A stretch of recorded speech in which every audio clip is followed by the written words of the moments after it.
Hindi naman absorbent. Ay, disposable, isang beses na magagamit, hindi naman yun nakakatuyo ng katawan.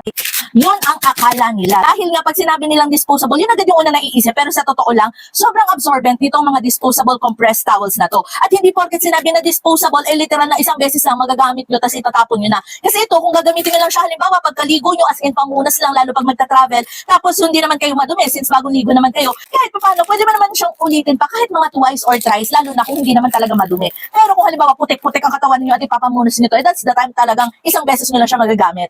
Pero, ang laking tulong ng mga gantong compressed towel, lalo na kung magta-travel kayo, at isa pa to sa kailangan laman ng inyong mga go bag. Dahil sobrang compressed niya, literal, so pwedeng-pwede nyo siyang isiksik sa kahit saang parte ng inyong mga bag. So ayan, kaliligo ko nga lang, no, pero naalala ko kasi, yung compressed towel, pwede ko siyang i-share sa inyo this time, dahil nga panahon na naman, may bagyo na naman, at nandito na ang bagyong U1 or U1, kung ano man tawag nyo dyan. So make sure na ready na din ang inyong mga go bag, kaya ilalagay ko sa yellow basket, i-check out nyo na.